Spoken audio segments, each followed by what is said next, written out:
Hello and welcome to Fox Sports Lab NRL. I'm Eloise Sohier and with me are NRL greats Josh Morris and Chris Lawrence alongside stats guru Tim Williams. Now there is a buzz in the air that means just one thing. State of Origin is just around the corner. Let's get to our experts to see how the teams are shaping up. We love this time of year, gents. Let's first of all chat. Who's impressed most through the first 7 rounds that's earned a debutant, do you think? Well, I've been singing the praises of Gamble Graham for probably the last month now. I think defensively as a centre, he's probably one of the better ones in the game, and his attack, that right edge of South has been dynamic and he's been a feature of that. So I think you could easily play him in the centres and move Turbo to the wing, and that still gives them a lot of strike power out on that right edge. You agree in Campbell Graham getting a spot this year? Yeah, I think Campbell Graham's the man, especially with Josh Carr going down injured. He's out sort of long term, so I think that does open a spot there. Whether it is the wing or centre, I don't think it really matters in the sense that we saw in the World Cup for the Kangaroos him spend some time on the wing where he killed it there. I prefer him at centre, as Josh mentioned, that defensive presence. He's so aggressive, up and in your face. I think he's tailor-made for Origin. He can obviously cover both positions. I think he's the man. You spoke about that, you probably prefer him at centre, and that's probably the biggest thing. Like, you look at the centres and the people probably in front of him, you know, Turbo and Latrell, you're not going to leave them out of the side. Where do you fit him in? And that's the thing. Is it more important to have a specialist winger defensively or to have someone in the centres who, you know, trains there week in, week out, understands those movements and works with the halfback? That's probably the only thing I'm thinking about. Where do you fit him in? Because you obviously got to have Latrell and Turbo and they're going to be there and work out from there. From my point of view, I think a specialist centre, you need defence for those defensive structures and the way you defend certain structures. And if you're a centre, it certainly helps. I think the wing, you can kind of just read what your centre does and follow in, and I think that can kind of suit Turbo, as well as being able to float in attack whenever he wants to as well. So I'd probably rather see a centre play there than a fullback. Do you think if you put Turbo there, does that give him more opportunity to spend more energy in attack and then, you know, save a bit of the juice? You know, you're used to playing fullback and covering a lot of distance. Is that your thinking there? Yeah, I think so. I think if he's on the wing, he can float in whenever, and as you said, he's not playing fullback, so he's not having to run as fast, so he becomes a whole lot more potent, definitely. Well, let's talk about someone who is going to be playing, or perhaps potentially playing at fullback, and that is, of course, Reece Walsh, potentially getting a call-up for Queensland. Who do we pick here, Ponga or Reece Walsh? Well, I think at the moment you've got to pick Reece Walsh. I mean, Ponga has been there and done it. You know, there's some certain guys that can come in off, you know, very little football and do a job and have proven they can do a job. But I think it's a massive risk with, you know, how many head knocks he's had over the last couple of years. And, you know, do you go in planning that if he does get a head knock, what's the plan B? You don't want to be doing that and thinking that. Given the form Reece Walsh is in, you know, picking guys in form who have that confidence. He was in around the squad last year from memory and I think just got injured, otherwise he would have made his debut. The question is going to be, you know, how many weeks do they give, you know, Kalen an opportunity to play? If it's 1 or 2 weeks, you know, if he's coming with no football at all, I think they probably go with Reece, but if he gets a couple of weeks of game time, it's going to be a really tough decision. Tim, if you're Billy Slater, are you picking Kalen Ponga?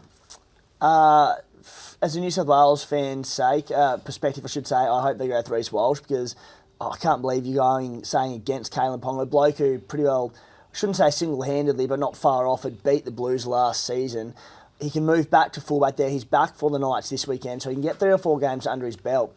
Now, provided he gets through the stretch through to Origin 1 okay, I think he's like set and forget fullback for them. You talk about being able to have a plan B for it and the risk around the concussion. They've got Val Holmes who'll be there at centre. They've got Kurt Capel in the back row who can slot in at centre, and Val can go to fullback if required. Now, you don't really want to have to do that, but I do think they're covered. And look, as I said, as a Blues fan, I hope Kalen Ponga isn't there. If he misses any type of game time next month with a head knock or an injury, do you just automatically rule him out then? If he plays the week before Origin 1 and looks fine and good, which he will because he's a freak, I would pick Kalen Ponga. Josh, you're not liking these comments? Yeah, I'm with Chris. I just don't think he's played enough football, and there is that every chance that he can cop a knock between now and then. How long does he sit out if he has another knock?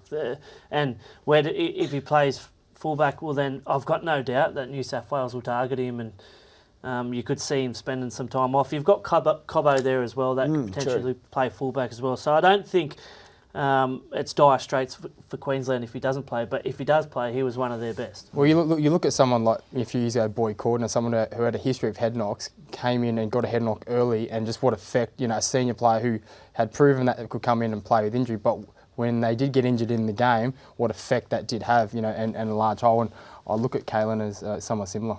There is so much conversation to have. We haven't even mentioned Nico Hines and the form he's at to start through the 7 rounds. Just quickly, who out of Queensland and New South Wales is looking better of the two so far where we're at right now?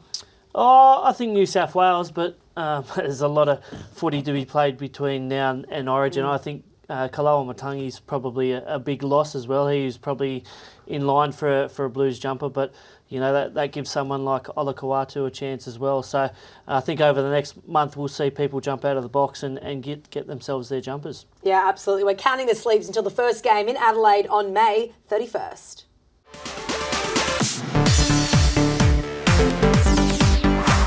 The Rabbitohs have hit top form, but there is nothing like a winning Panthers side. Chris Lawrence, this is a real toss of the coin to come see who comes out on top. Yeah, it's going to be a great game. I'm with the Panthers. I think they were very lucky to get away with the win last week. And, you know, I think Knights probably should have won the game if it wasn't for Nathan Cleary. Before that, had 2 really good wins.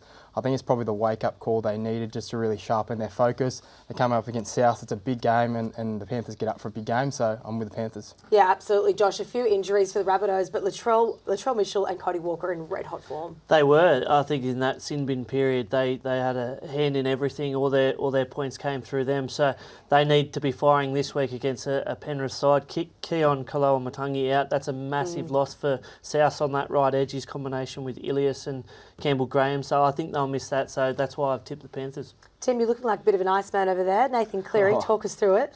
Yeah, much like Nathan Cleary myself. So unbelievable, isn't he? He just gets the job done every single time in the clutch moments. We've seen it already numerous times this season. Look, I'm tipping Penrith in a tight one in this affair. I do think, as much as I've got South Sydney as genuine title contenders this season, the last 2 weeks the scorelines may have been a little flattering against a Bulldogs side that were missing a lot of troops on a short turnaround. And then even last week against the Dolphins, Josh mentioned that sin bin where there was 3 tries conceded in that period. The Dolphins were right in that game, so we'll see how it pans out. Yeah, there you have it. All 3 panel members are tipping the Panthers in what looms as one of the games of Anzac Round.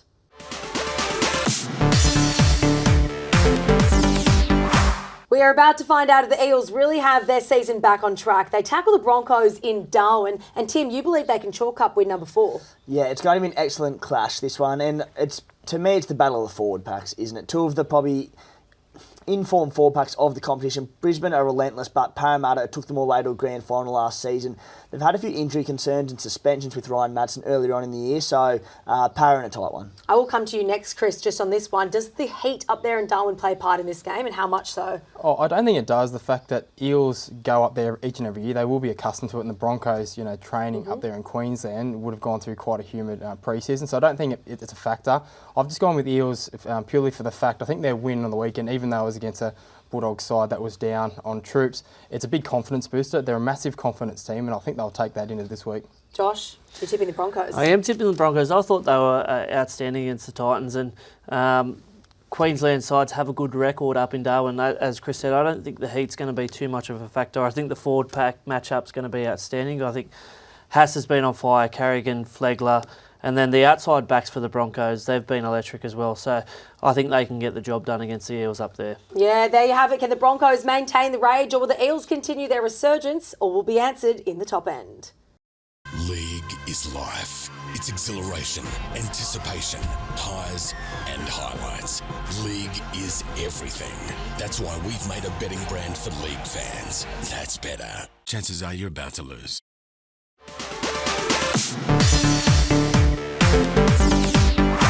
Another Queensland derby looms this weekend with the Titans coming up against the Dolphins. Tim Williams, who are you tipping in this one? I'm tipping the Titans, but it's a really intriguing matchup here. 2 very contrasting styles of football. We've got the Titans, who are sort of all-out attack and have their defensive struggles. Then we've got the Dolphins, who are this gritty side who love getting into the grind. So, yeah, it'll be interesting to see how it plays out. Yeah, I'm with you. I think the Titans are going to get the win in a tight one, but I think they were really impressive against the Broncos. I think the scoreline probably flattered the Broncos a little bit. I think the Titans were definitely in a long way. And what I really liked at the back end of the game and post-game was a lot of the comments from the players and the coaches about not blaming any of the refs or anything like that. So there's a lot to say about it in terms of the attitude moving forward, and I think that's going to take them a long way. Josh, they welcome back Felice Kafusi, Tessie New, Jared Wallace. That is the Dolphins. Are you tipping them for this one? Yeah, I am. And on the back of those blokes coming back in, I mean, Felice was awesome for the Dolphins. We saw exactly what he did for their defence.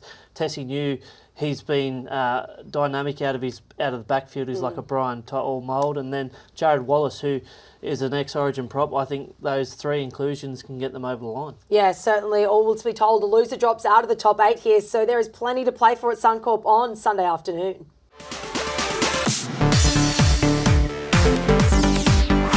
It's time to put reputations on the line and see who our panel is tipping for round 8. Tim Williams, last year you were 8 from 8, so it's about time we start listening to what you've got to say. Yeah, look, it's about time. Now, I touched last week on job security on this panel, and with almost 600 games between you pair, I think you're pretty safe, whereas I'm a real week-to-week prospect on this desk at the moment. So I think to get 8 from 8 hopefully buys me a few more weeks on the show. Now, obviously, a big talking point through the tipping has been the West Tigers, Chris. You've stuck solid with them and you're going with them again over the Seagulls. Well, I'm channeling my inner Tim Williams. I'm going based off a stat, not with the heart, going with stat-based prediction. Now, 5 out of 6 teams coming off the bye have gone on to win, and that 6th one was quite a close game. I'm hoping the stats can be on their side this week. They have to win, and I'd be disappointed if I jumped off them. They did win, so I'm sick and solid this week. Chris, whatever makes you sleep at night, let's back you with that one. Now, the Cowboys are 16th. They come up against the Knights. Josh, are you tipping the Cowboys to get the job here? I have tipped the Cowboys, but as the week goes on, I'm leaning towards the Knights for an upset. I think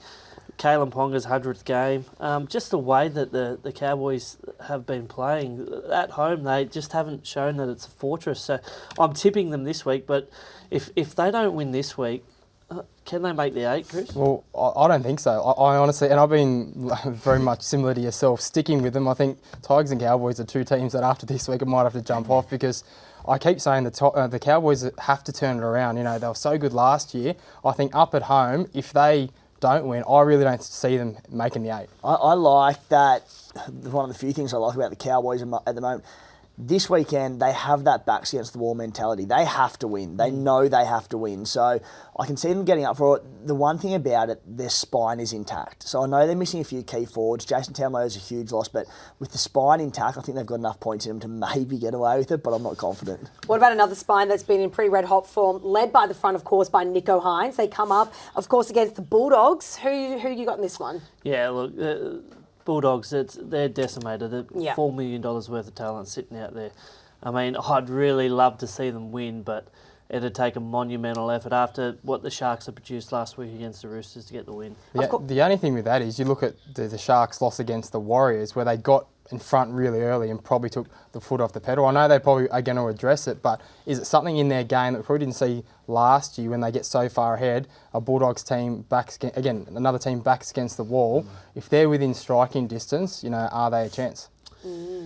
Yeah, look, I'd like to see them get in striking distance first, but I just can't see it happening, and it's going to be a long month for the Doggies. Well, this, of course, is Anzac Round. Of course, Anzac Day has 2 big games, Storm and the Warriors, and also 2 Roosters and the Dragons. Storm and the Warriors, that's actually a tough one, considering where the Warriors are at in their season. They've been super impressive under Andrew Webster. They have, and they've been winning at home and away from home. This is one clash that I'm really looking forward to, because who would have thought at the start of the year that Warriors would be sitting where they're sitting, and the Storm, you know, they had a disappointing loss against Manly where it was a very spiteful game, and Craig Bellamy gave them a rocket. So they're going to be up for this one, and they celebrate this day really well. So I think it's going to be a great game. Now, one big talking point heading into round 8 is, of course, Sam Walker being dropped. A huge call from Trent Robertson. What do we make of that, Tim?